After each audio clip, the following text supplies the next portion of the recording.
పేరు సీతారామరాజు. చిలకలూరుపేట మండలం బొప్పుడి గ్రామంలో జరుగుతున్న మైనింగ్ గురించి 2009 నుంచి మేము ఈ పోరాటం జరుపుతున్నాము. అక్రమార్కులు అనేక మార్గాలను ఎన్నుకుని దాని ద్వారా మైనింగ్ జరుగుతూనే ఉన్నారు. 90% మైనింగ్లు 100% మైనింగ్లు లీజులు రద్దు చేయించుకున్నప్పటికీ మళ్ళీ అక్రమార్కులు దొడ్డి మార్గంలో పేపర్లు తెచ్చుకుని అవి ఫాలో అవ్వకుండా, తెచ్చుకున్న ఆర్డర్లను సైతం ఫాలో అవ్వకుండా ఇష్టం వచ్చినట్టు మైనింగ్ జరుపుతున్నారు. అక్కడ ఒకటి సిహెచ్ చెంచుకుమారి అనే లీజుదారుడు హెచ్ఈఎంఎం పర్మిషన్ తెచ్చారు, దానిని ఫాలో అవ్వట్లేదు. అక్కడ వాళ్ళకి ఇచ్చిన రివిజన్ ఆర్డర్లో మెన్షన్ చేసినవి ఫాలో అవ్వట్లేదు. పొల్యూషన్ కంట్రోల్ బోర్డులు ఫాలో అవ్వమన్నాయి, ఫాలో అవ్వట్లేదు. చుట్టూతా గ్రీన్ బెల్ట్ మెయింటైన్ చేయాలి, గ్రీన్ బెల్ట్ మెయింటైన్ చేయట్లేదు. తర్వాత షీట్ ఎరెక్షన్ చేస్తామని చెప్పారు, మాకు షీట్ ఎరెక్షన్ చేయలేదు. అక్కడ ఈ ఆల్ ఇష్యూస్ కూడా కోర్టులో పెండింగ్ ఉన్నాయి. కానీ ఇక్కడ మైనింగ్ జరపాలంటే ఇవన్నీ కంప్లీట్ చేసుకుని జరపాలి. ఏమి చేయకుండానే అక్కడ మైనింగ్ జరుపుతున్నారు. దీని మీద వెంటనే చర్యలు తీసుకోమని మేము కలెక్టర్ గారిని కోరాము. మాది చిలుకలూరుపేట మండలం బొప్పుడి గ్రామం.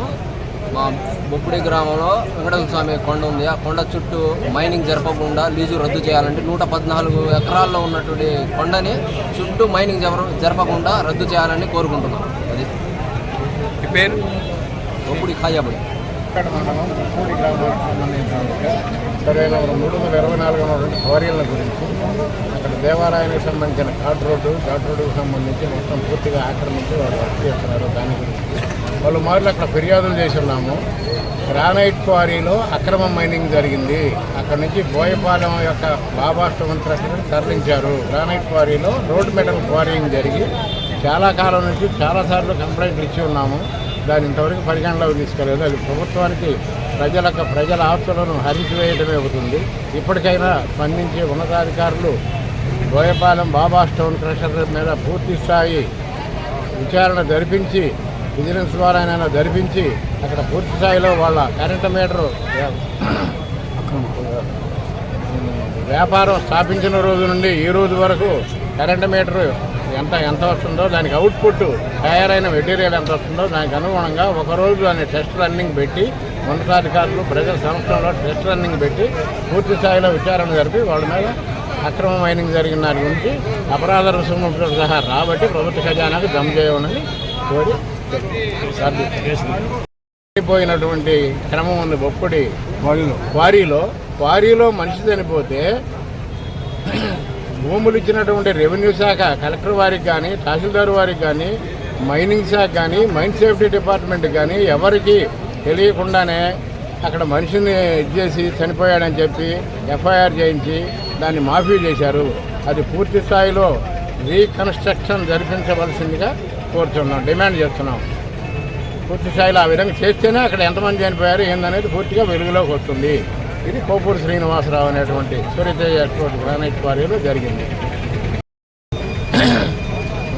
సమాచార హక్కు చట్టం ద్వారా కొన్ని అడిగినప్పటికీ జనవరి 16వ తారీఖున మేము ఇచ్చినప్పటికీ ఇదిగోదుగా అని చెప్పి మైనింగ్ శాఖ వారు దాన్ని దాటేస్తూ వస్తున్నారు. కొంత సమాచారం 25/2/2025 నాడు కొంత సమాచారం ఇచ్చి పూర్తి సమాచారం ఇవ్వకుండా, అవసరమైన సమాచారం ఇవ్వకుండా అది కోర్టు పరిధిలో ఉంది అని అంటున్నారు. కోర్టు పరిధిలో ఉంటే కొంతమేర సమాచారం ఎట్టిస్తారు?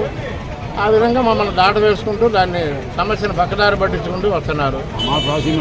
ఆ మాట రాసిమ్మని కూడా అడిగాం. కోర్టు పరిధిలో ఉందని రాసివ్వండి, మేము వెళ్ళిపోతా ఉన్నాం. దానికి సమాధానం ఇవ్వలేదు ఈ రోజు వరకు కూడా. ఇప్పుడు 3 నెలలు దాటిపోతూ ఉంది. ఇదే పరిస్థితిలో కొనసాగిస్తూ వస్తున్నారు మైనింగ్ శాఖ వారు. కానీ పూర్తి స్థాయిలో ప్రక్షాళన జరిపితే కానీ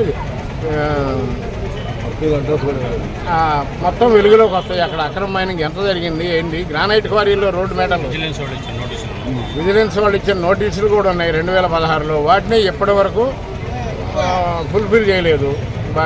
వాటి యొక్క దీన్ని రాబట్టలేదు. విజిలెన్స్ వాళ్ళు ఇచ్చినటువంటి కొన్ని వేల మీటర్లు అక్రమ మైనింగ్ జరిగిన దానికి. ఆ తర్వాత కూడా జరిగింది. ఇన్నిసార్లు కంప్లైంట్ ఇస్తూనే ఉన్నాము. పూర్తి స్థాయిలో విచారణ చేయవలసిందిగా కోరుతున్నాం. ఇప్పటికీ జరుగుతూనే ఉంది.